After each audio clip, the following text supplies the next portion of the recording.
Good morning, good morning, good morning, everyone. I am Erica Savage, and you have just tuned in to the Savage Political Bite, the number one morning political primer in the nation. Today is Wednesday, September the 16th. We are halfway through the month, 14 days to go until the end of the fiscal year for all of you all in federal government, and most importantly, 14 days to go until the census deadline this year. So I hope that everyone that is viewing and paying attention, whether you are watching by YouTube Live, welcome and good morning to you, or Facebook Live, or perhaps you're catching the replay on one of those broadcasts.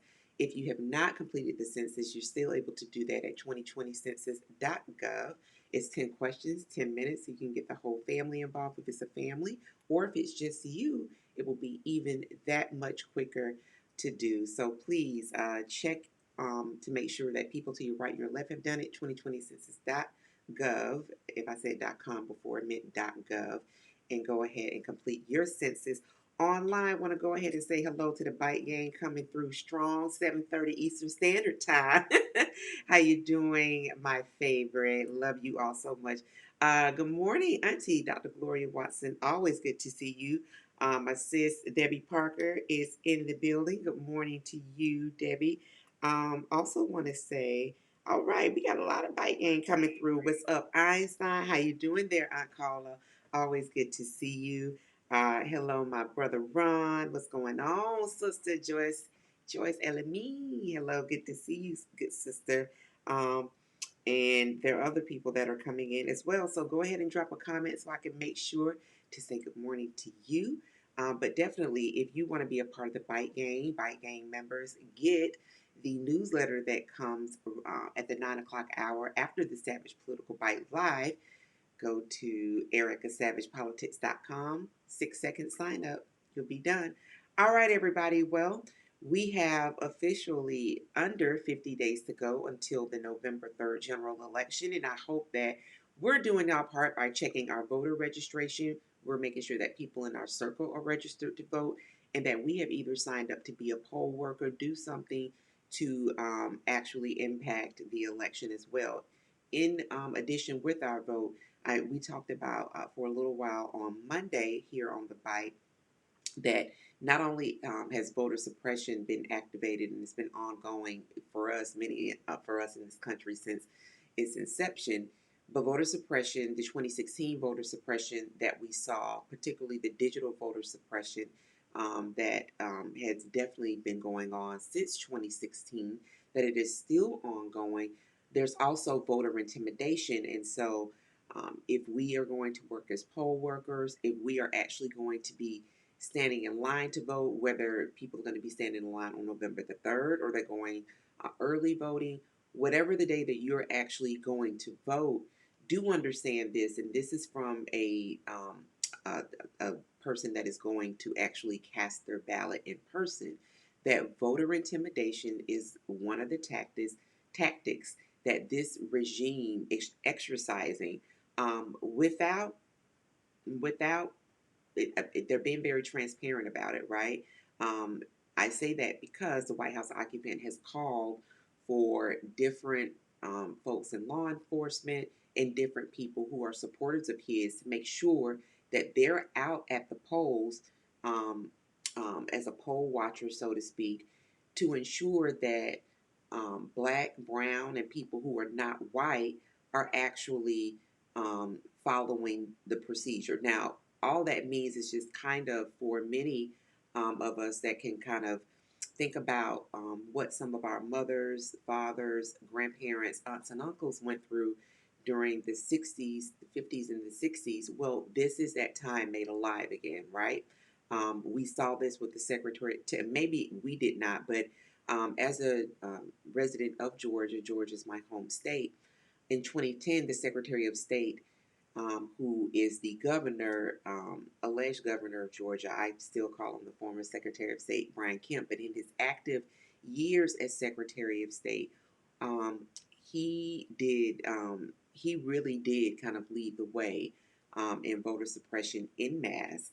One of the things that he did where there were women, black women in Quitman, Georgia, that had made a decision around ensuring that there was correct representation for those folks that were inside of the school system. They had all children that went to the school system predominantly black, and the representation was all white. They decided that they were going to do something about that. And when I tell you that Brian Kemp went all out to ensure that these women that were standing and saying that this is not right, we're actually going to make sure that the reflection of the children in the school board is reflective of who they're serving in the school board. Good morning, Darshell. That he went after these black women without impunity, arrested them, raided their homes. So he involved law enforcement. I believe it was around Christmas time. Completely hurt their own standing in the community, just with the way with which the investigation was handled. I think that he brought charges of over 100 plus felonies. And when you kind of get to the end, there were no charges that actually stuck with these women. It was all a wash. But the entire production really did harm to these women. Will definitely include that story in today's Savage Political Bite. And the reason I'm bringing that forward is because this Brian Kemp really is one of the leaders in voter intimidation as it relates to leveraging his office to really cause harm. And he did cause major harm in the lives of these women back in 2010 in Quitman. And they've actually recounted that story as, early. I know I've read it again as early as 2019. So bringing all that forward to say that there will be voter intimidation. So if you are going to the polls physically, particularly if you plan to go on November the 3rd, or perhaps if you're going to go, again, as I said earlier, one of the early voting days, do understand that this White House occupant has called for poll watchers, has called for law enforcement, has called for these presumed people that have power to actually be a presence and intimidate voters. They'll probably be doing things like asking people for ID before they enter the precinct, which that is illegal. That is usually the precinct where people are casting votes or public buildings. That is illegal. Whatever type of identification is required by your local municipality to cast your ballot, the person that will ask for that information will actually be the person that will either be handing you your ballot or getting you actually scanned in for you to receive your electronic ballot. Whatever that looks like, this is not like the entrance to a club, or that requires some type of identification to see if age is met. That is straight up voter intimidation. Wait a minute. Is this my brother in the house? Is this Ted Sadler? Good morning, Ted. It's so fantastic to see you. Ted is used to work on Capitol Hill. He is a political junkie. If you all have an opportunity to go to Ted's pages, he has some really interesting uh, um, points of view to share. So, good morning to you, Ted. Thank you so much for joining. Always good to see you. Good morning, Chief McBride. Always good to see you, sir.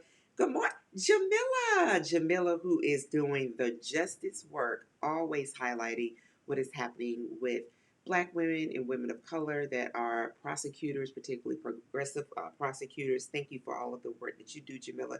She's a good follow on Twitter. Follow her. Drop that handle for me, sis. And good morning. My baby is watching. Good morning, Joelle. Good to see you. One of the hardest working women in healthcare. Love you much, girl. And of course, my mom and dad are watching. Love you so much. Um, Shout out to North Carolina and South Carolina and Chicago is showing up. It's so many people all over showing up. Good morning to you, my big sister, Dr. Wendy Wilson.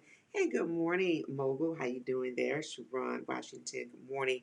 Deidre, good morning. State Representative Barlow, always fantastic to see you all. Good morning, my sis, Sherelle Moore Tucker. And good morning, Andrette. Thank you so much. Always good to see all of you all. So, moving back to what we were just sharing. So, voter intimidation is definitely going to be at an all time high. I saw it in 2016, but it's definitely going to be ramped up this year. So, I'm expecting to see people in the parking lot donning themselves in camouflage. If it is an open carry state, I would not be surprised to see that level of type of voter intimidation. I'm saying this not to really kind of paint this hyperbolic picture or almost seem like it is extreme. These are times that we're living in. We've seen this evidence all throughout the year. We've seen the cruelty that this particular regime will unleash at any given time. So I'm saying that particularly as he has talked about engaging law enforcement in the process to make sure people are not voting twice, which is something that he's encouraged his supporters to do, particularly in North Carolina, that we ourselves need to understand what we're up against and that the myth of voter fraud is just that, a myth. So, however, you are going to cast your vote, just please be prepared. Understand that this is a right that you have, it is the same right that they have. Why are you being made to feel as though your vote is somehow fraudulent, that your vote is somehow suspect? Your vote is not curious. Your vote is a promise. Your vote plus you is definitely extraordinary power. And this is what we're seeing outside of just plain evil, hatred, and nastiness is really fear. It is the lion with no teeth phenomenon. So all of that, we definitely want to be prepared. There are many states that are going to start voting this week. We're going to do um, voter roll call on Friday. I know Virginia is one of the states that will begin to vote early on. We'll have early voting opening up on Friday, I believe. So we'll definitely call up those states and ensure that we are doing our part as a community to say to our neighbors, because many of you are from different states, to say, hey, make sure that you are prepared. You can early vote. If you absentee, in-person voting, whatever style of voting, that you please go ahead and get that accomplished. Good morning, Pam. Always good to see you, my sister. Moving from there, I shouted out North Carolina earlier. I was thinking about in terms of voter fraud, particularly what this White House occupant has said around voter having his voters after they cast an absentee ballot to then return and cast an in-person ballot. I believe that one of the reasons that he's doing that is really to just continue to create chaos inside of the election. So even if it's his own supporters, that there will be this recount or saying that the results of the election are not valid. So it's just throwing more chaos into the bowl or cauldron, if you would. I said North Carolina, and I'm also thinking about Hurricane Sally. Now, it has already made landfall, so I'm thinking about Mobile, Alabama. I'm thinking about all of the folks there in Mobile, thinking about the Gulf Coast of Mississippi, Gulfport, shout out to Gulfport and Biloxi, all of my great friends there. And then also thinking about parts of the panhandle of Florida, Pensacola, Panama City. And so it is moving very slow. Hurricane Sally made landfall as a Category 1. It is still a Category 1 with winds up to 100 miles an hour. And there, meteorologists are forecasting some activity as far up as Atlanta in the state of Georgia, and then South Carolina and North Carolina. So if you are in one of those affected, maybe possibly affected areas where you could be expecting some flooding, where you may, if you're experiencing, there may be some people, I know there were like 60,000 people along the Florida. Good morning, India. So good to see you, sis. So good to see you. There were some there were people that already have experienced their lights being off. About 60,000 folks, I believe, in Florida and in the Alabama, Mobile kind of area. If you have relatives that are in that area, definitely our hearts and thoughts are with them. Um, and please just let us know, particularly if you do have relatives on Friday, in the bite. Please let us know that they are well. We definitely pray and hope that everyone is well, because when you think about, I believe as today is Wednesday, so yesterday, Monday, Tuesday, we actually had 5 active storms that were in our waters. That is a lot of activity, right? We've got wildfires that are burning in California. So for all of the audience members that are in California, Sacramento, There's so many different people. Good morning, Power Woman Sloans. Always great to see you. Oregon. I know my homie Einstein. She's from Oregon. So praying that your family is well too, sis. There are just so many people in Washington State. So there are all of these wildfires that are happening to our um, to our friends on the West Coast that are still ablaze. Then we also have our friends that are in and thank goodness New Orleans has been spared this time because we had Port Arthur having to evacuate a couple of weeks ago out in Texas.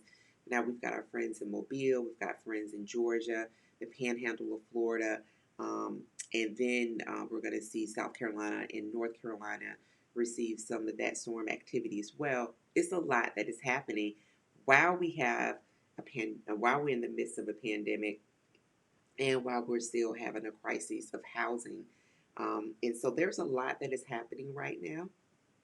All of that to say, please check on your friends that you do have living in those areas because that storm, though it is moving very slow, the people that are being affected are that's real time for them. So if you do have family and friends, pray that they are well again. But please do check on our good friends that are in that area. Absolutely, sis. Good morning, Miss Priscilla Smith. Always good to see you, friend. Always good to see you. So let's in fact make sure that we do that.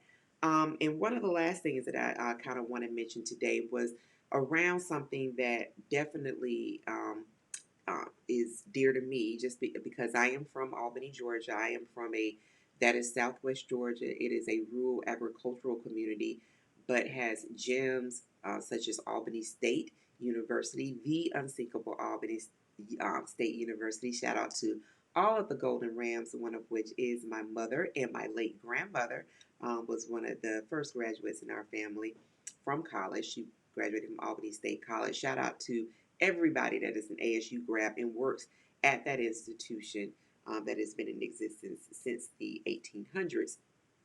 Excuse me. So, moving forward from that, um, I think about this next story and think about it in terms of my community and many communities in the Midwest that there are people that work in um, these places. So we talked about this on the bite and through the newsletter. This is about the meatpacking industry. And so let me be very clear. This is to not shame anyone that eats meat. That is not the focus of this story or this broadcast at all, everybody. Right? Good morning. Okay, so let's take a pause here very quickly before we go into the story about the meat packing. So on our broadcast this morning is Dr. Gabriel Powell.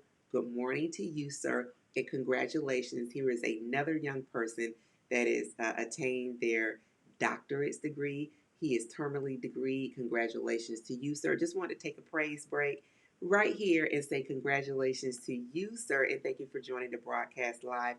This is why 2 Kings 6:15 through 17 is definitely my mantra. We will win, because when we see wins like this, when we see young people in our community that are number one leaders, that are number two, they are the high tide that is lifting people with them as well. And he has done that over 10 plus years. And when you then see that these same young people are not only pushing others to do excellent, but they themselves are leading by example and being excellent. So thank you, sir. And thank you for joining. Good morning, Mr. Thompson. Very glad to see you. Um, yeah, and there's our resident Gen Zer. Good morning, Tiara. So good to see you. Thank you for joining again this morning. So congratulations to you, sir, once again. And so, in thinking about the meatpacking industry and thinking about the effect that the meatpacking industry has had, one of the things that we talked about on Savage Politics and through the Savage Political Bite newsletter is that during the pandemic, and we all well know this, particularly if you have people in your family that perhaps work in a chicken plant or work in some type of meat processing plant, that the work is very laborious, that people are really they're very close together inside of these, particularly in these plants. And if you've ever toured or went through a chicken plant where people debone chicken and what have you, the scent of that plant is something that also the workers have to work amongst.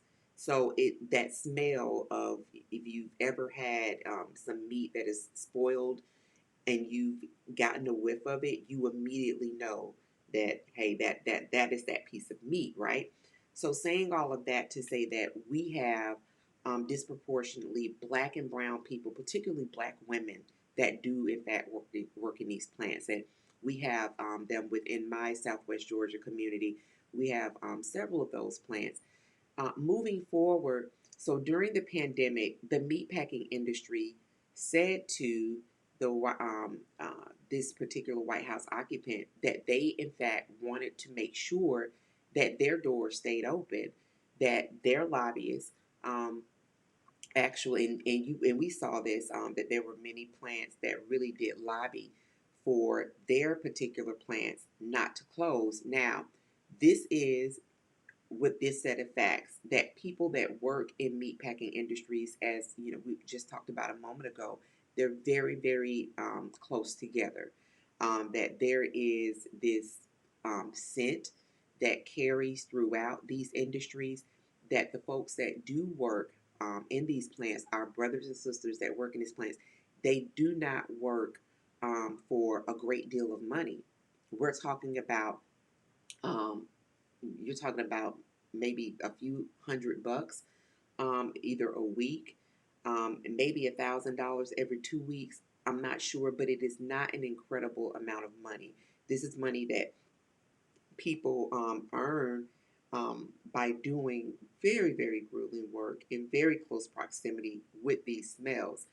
But the meatpacking industry, of course, looking at their bottom line, knowing that they do have a friend in the White House, said to him, listen, we need to stay open. And that there was an executive order, if you all can remember, that came out in April that really did say that the meat packing industries would stay open, that there would still be meat on the shelves during the pandemic. And that in addition to that, it also covered those titans of business, so to speak, so that those individuals that did continue to work in these meatpacking industries because this was their income, this is what they needed, they're taking care of other people, again, this is their income, that those individuals that work for pennies on the dollar could not come back and then sue these industries if, in fact, they did contract coronavirus and pass away from coronavirus. So, some of the early stories that we did, and I say early because it's hard to believe that it's September, back in April with the Savage Political Bite, we were talking about different meatpacking inspectors or health and meat inspectors or just health inspectors that were passing away after having visited different plants, right? Checking for that they meet certain standards, OSHA requirements, that they in fact passed away. And so now what we're seeing is that some of the reported cases of maybe, 20, 30 people having passed away in these meatpacking industry, notwithstanding the inspectors, the people that are on the floor, that number has actually tripled in the people that have passed away. Um, and this is because they are unfortunately um, essential for the bottom line, in that these men do, in fact, these titans of industry, so let me not just say men, but these titans of industry, so to speak, have a friend that is in the White House. So, all of that to say, when we continue to think about what's on the ballot, when we continue to think about the moment that we're in right now, and that, we all are personally experiencing, having our own experience within this public health crisis, this economic crisis, this housing crisis, this crisis that we're facing with this general election coming up here in less than 50 days. And we still are facing people that are not protected, deemed essential workers. As we well know, 40% of the people, or really the lion's share of essential workers, are folks who are black and brown, from black and brown communities. that this has extended over to folks who are in the meatpacking industry who simply want to be able to provide for their family and cannot afford not to work there. These are people that I do keep in mind when I think about the work that I do, when I think about what do I have to lose, when I think about what do we have to lose, and when I'm thinking about me making it seem that me, if I did, make it seem as though casting a vote is too much because there are people that are working 14, 16-hour shifts and having to take care of families, having children that are attending school in this new virtual space. We well know that broadband is not something that is accessible to people that are in rural communities disproportionately. And you do have urban centers where broadband is difficult as well, but particularly in rural communities, disproportionately bigger. So you have people that are working these particular jobs and then having to go back home and take care of family and potentially exposing then those family members to coronavirus.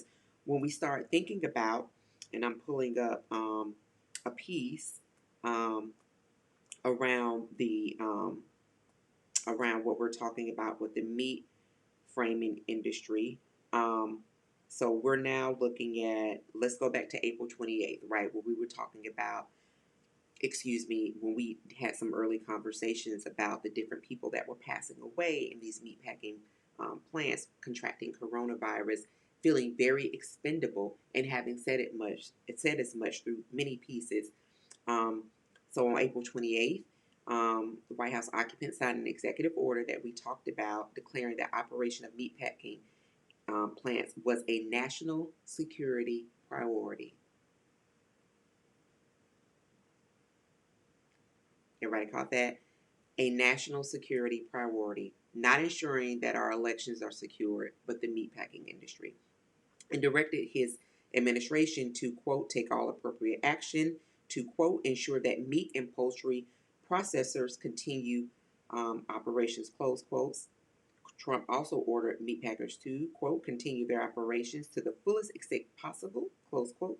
At that time, 6,500 meatpacking workers had been diagnosed with COVID-19 and 20 died. So when we fast forward that to the month of August, that number of now positive COVID-19 workers, 42,567, 203 have passed away. 203 people. That is what we know. So I'm saying that for to say when we're talking about what we have to lose, we have a lot to lose. And that really is us just looking to our right and to our left. When I read and think about, and when I read and see stories around the meatpacking industry, I'm immediately thinking of home. So when I cast my ballot, I'm casting my ballot thinking about people who are working in industries where it is low wage and it's low wealth work, right? And even in that, that folks are still having to go home and take care of family. And then these are the same individuals that I'm asking, we're asking to complete the census and asking to vote. So if what they're doing is really very much so risk work, right? It has its own inherent risk just because of the type of equipment that is used. But then to add to that, that is a national security priority, and that some of the very um, just the bonuses that meat packing plants, like I believe it's JSB, is that meat packing plant. And then I know Tyson's, some of like the $500 bonuses that they were giving out in like April time frame to say that, listen, if you do work these longer shifts that are needed to make sure that as a national security priority, meat is continually processed during this pandemic, we'll give you like a $500 bonus. It's such an insult.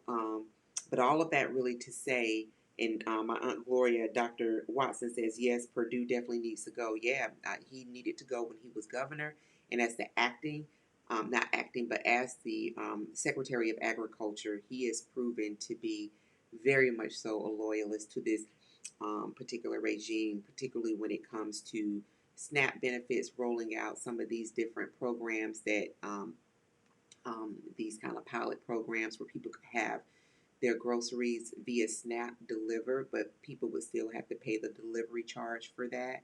And that was during kind of like the height of the pandemic where people just weren't as comfortable going to the grocery store. Um, he has been very shameful in that role. So yeah, Sonny Perdue, he definitely needs to go. But then we're talking about an entire regime that really just needs to be fired. So back to what do we have to lose? There is a lot to lose, but there is definitely a lot worth engaging for. So, again, vote.org. Make sure that you please check your voter registration, even if you just voted during the primary election. And then also help me let people know, because this was a great point. I believe Andrette brought this point forward, or someone did a couple of weeks ago, who said that they were having conversation and found out that um, a few of the people were pretty convinced that they already voted during the general election, and we're talking about in August. There was nobody that was voting for the general in August. Um, the states that'll kind of be coming on board to do some of the first casting of the ballot will be later this week. So to make sure that people understand that their participation in the primary, their state's primary elections, and the presidential primary did not mean that they in fact had voted for the general, that there is a follow-up to that. So making sure that people understand that if they tell you that they've already voted, definitely perfect, great, glad that you participated in the early part or the primary, the first part of that voting.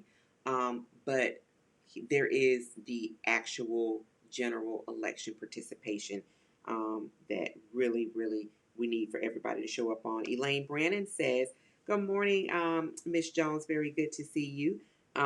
Same for the fruit and veggie industry. I wonder what those stats are. I pray for those workers and over the food we eat, that God purifies and sanctifies it for the nourishment of our bodies." Yeah, absolutely. Now more than ever, make sure that you are definitely praying that. Yeah, so the workers that work in the fields to um, essentially pick the fruit, pick the vegetables, um, that is something that is definitely a concern as well. So thanks, Elaine, for bringing that forward. And just one last thing. So if you all did see what I posted on yesterday around Ocilla, Georgia, the detention center in Irwin County in Georgia. Irwin County is on the other side of Tifton, Georgia. But that there was a whistleblower complaint. That whistleblower came forward just a couple of days ago, and what she shared was that there is a doctor, they call him the uterus collector, that has been performing overwhelming hysterectomies on migrant workers, excuse me, not migrant workers, on undocumented women and men that are being held in the detention center in Irwin County, Ocilla, Georgia. That is, if you have not read that piece, yeah, State Representative Barlow, extraordinary. There was a piece, and that link piece is on is on this page, but then also I posted in the comments a story that lays it out to bear a little bit more thoroughly, and that was through Vice. So please do, if you have an opportunity, please read that story. We do have a lot to actually stand in the gap and make sure that we cast the ballot around, because our country, our humanity, and no matter where you are on the belief scale, that we actually cannot continue to really allow. And when I say allow, I'm not saying that none of us casted a ballot. I'm not saying any of us aren't, doing the work that needs to be done as we move towards November the 3rd. But I am saying we as a collective have got to ensure that we actually cast our ballot, and very much so encourage other people to do that as well, because we cannot withstand this administration um, for another 4 years. You're talking about a person who has already pretty much said that he has his second term wrapped up and said that he'd be willing to negotiate around the third term. This is the way that he talks, very freely, very openly across news media networks, and people barely blink. And a lot of it is because the nature of chaos has definitely been baked into his whole presentation and what is an assumed or an alleged presidency. What I am offering to each of us is that none of this is normal. And I refuse to really sit in a place of normality. I continue to, make sure that I am very much so um, I keep myself in a place of this is not okay. And I'm not saying this is not okay, to say that's not nice, not in that way, but I'm checking in with Erica to say this is not okay, because none of this is normal. All of this is antithetical to one of the most powerful books in this world, according to Erica, the Holy Writ. None of this is normal. None of this is okay, and so it makes what we're doing together as a collective, makes it what you're doing in your own leadership circle that much more important. Thinking about the time between November the 4th and up till January 2021, there is still a lot that can happen. This is post election. And so I am really, really, really hoping and doing the work to ensure that people are going to turn out, but then also for folks to understand this is not a time unlike a time that we've known before. And there's something very, very wrong with not only the person that is occupying the White House, his enablers, that entire regime, and the people that support it. Erica Savage said it.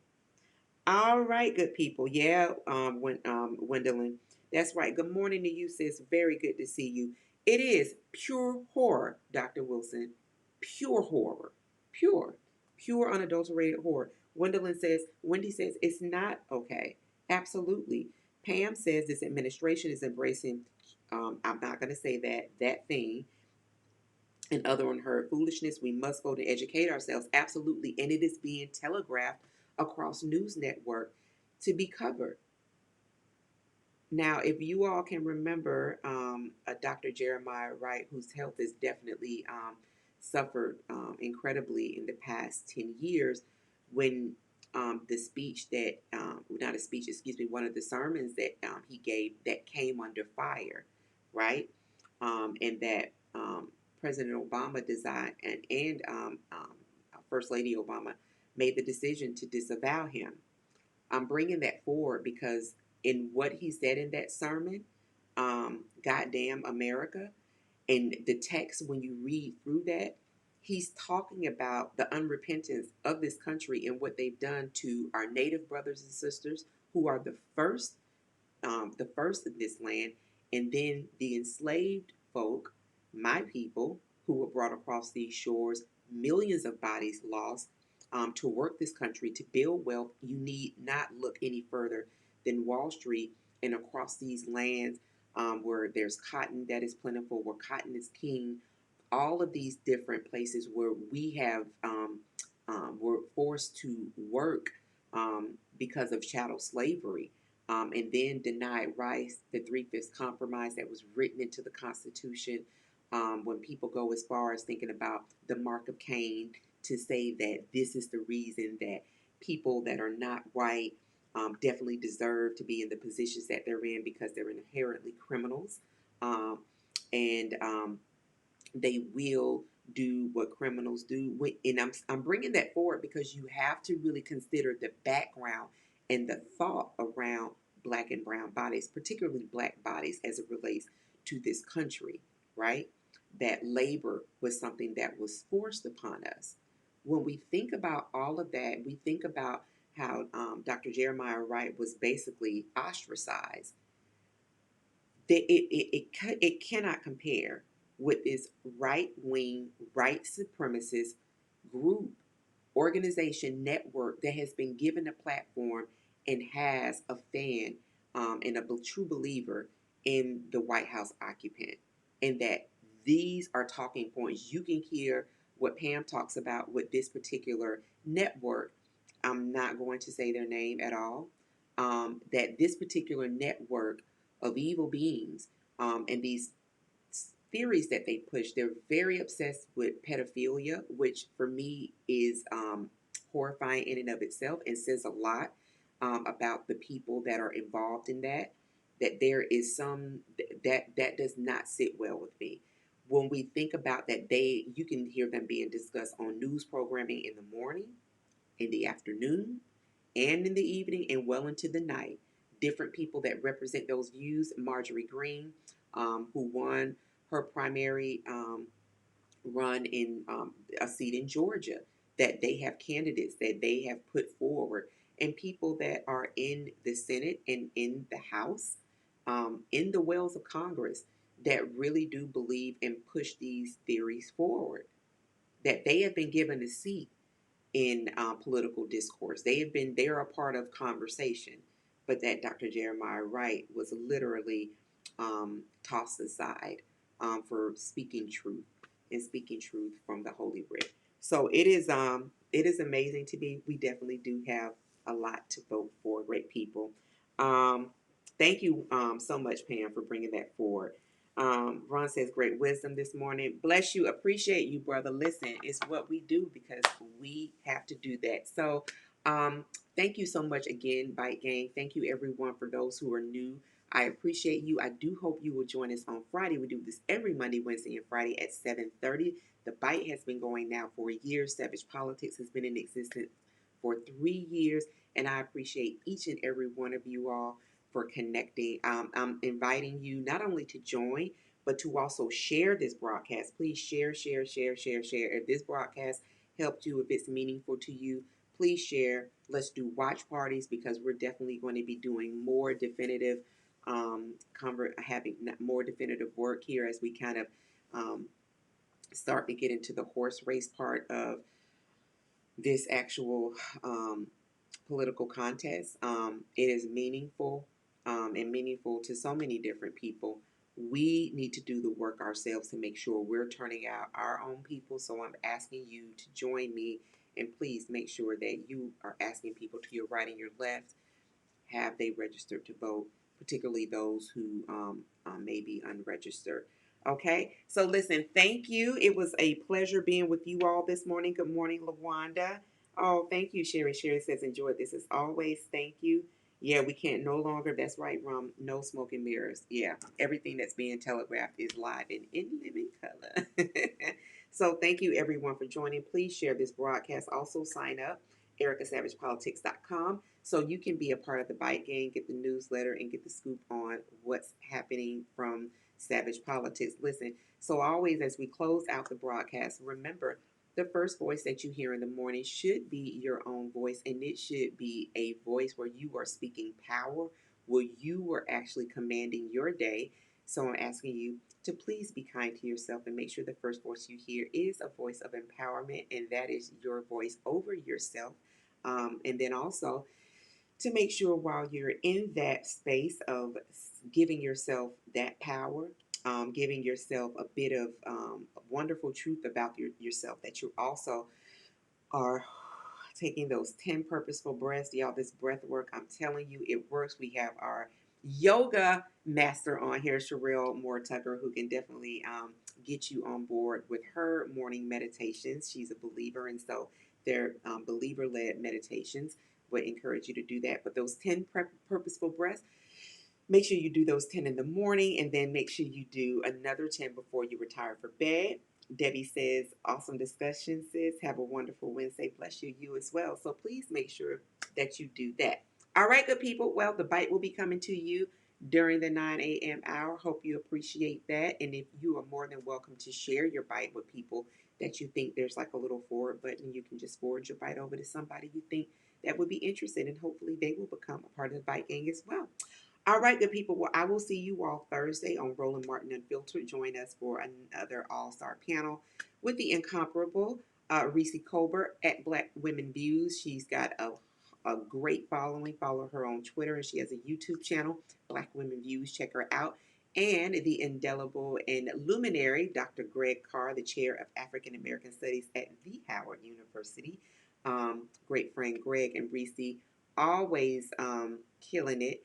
And the Thursday panel is always a good fun time. So please join us at 6 o'clock, Roland Martin Unfiltered, YouTube, or on Facebook Live or Twitch. And then also, we'll be doing this again on Friday. All right, good people. Love you so very much. Have a powerful, powerful day. And I will see you on Friday for another Savage Political Bite, the #1 morning political primer in the nation. Have a fantastic day, guys. See you soon.